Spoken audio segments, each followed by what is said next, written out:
Any brother? Yes, brother. After the show, I read a comment on Twitter on SRK, Sharokhan's Twitter, that he said that post-show he had some discussion with you, and he has mentioned that after a post-show I had a discussion with Dr. Zakir Naik and it was very enlightening. I would like to know what was that enlightening session with Dr. Shahrukh. Yes, after the show was over, I did chat with Shahrukh for about half an hour, and it was a very good experience. I cannot discuss everything because many things were personal, so it would be wrong on me to say in public. I was meeting for the first time. It was the first time I met him personally, though there are some common friends who are his friends and my friends. But this is the first time meeting him personally. And one thing is for sure, that I am happy that I maintained my policy of not to just rely on the news. But before the show, and which everyone may be aware, that it comes in the media, many people, many of my friends have told, Shahrukh Khan is not a practicing Muslim and he's not happy to be a Muslim, and he normally gives comments against Islam, and he does this and that. I personally have not heard it personally on the television. I have not heard, because I watch television very little. But because it were comments, I followed the verse of the Quran. Quran says in Surah Hujurat chapter 49 verse number 6, that whenever you get a message, check it up before you pass it on to the third person. The same thing what I use, whether anyone asking comment, like Barakhadat asked me on Osama bin Laden, I said I don't know. Same thing, even though hearing negative comments to Shahrukh Khan, I always said Allah, Alam. But what I heard him saying on the show, I'm not talking in the chat after the show, what I heard him on the show, I felt, irrespective whether he's practicing or not, but his answers were far better than most of the Muslims on the show. Not counting, of course, Maulana Mahmud Madni, he's a close friend of mine. MashaAllah, he's a practicing Muslim.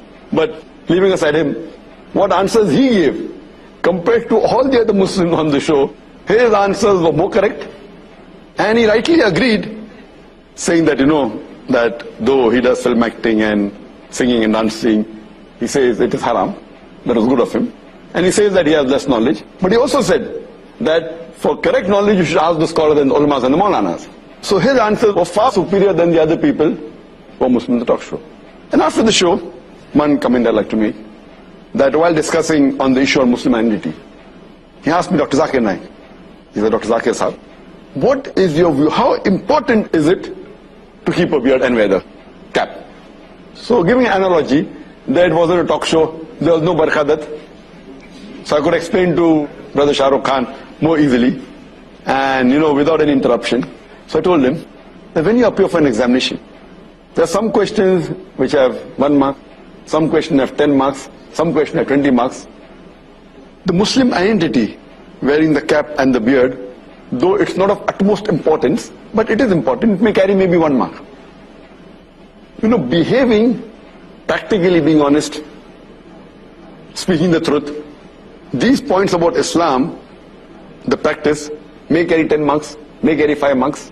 So, though keeping a beard is not the most important, you can miss the 1 marks and concentrate on the 10 marks and 5 marks and 20 marks. But if someone wants to score distinction, he will try and even get this 1 mark. For example, when we appeared for the medical examination, we tried even to get that half mark, because we want to score above 90. So when you want to score above 90, this is very important. Beard is important and cap is important. It's a part of the sunnah. But if someone doesn't keep a beard, you cannot say that he's not a Muslim. You cannot say he's not a Muslim, doesn't sport a beard or doesn't wear a cap. But, you have given a very good analogy. So you like the example, that it is important, but may carry 1 mark, 2 marks. The more important is the amal. The other things about being honest, about offering salah, not doing shirk. This is of more importance. And as I mentioned even in my answer to the talk show, that if a person does not keep a beard, it doesn't come in the 70 major sins. There is a scholar by the name of Imam al-Dhahabi, and he has listed the 70 major sins in Islam. First being the shirk, then being murder, going down the line. But the beard doesn't appear. That does not mean it's not a sin. Some scholars say that it is a sunnah, mustahab, that's encouraging. Some scholars say that it is fard to keep a beard. But whatever it is, no one puts it in the major sin. Either it's a minor sin or it's a very important sunnah. So it's not part of the major sin. Hope that answers.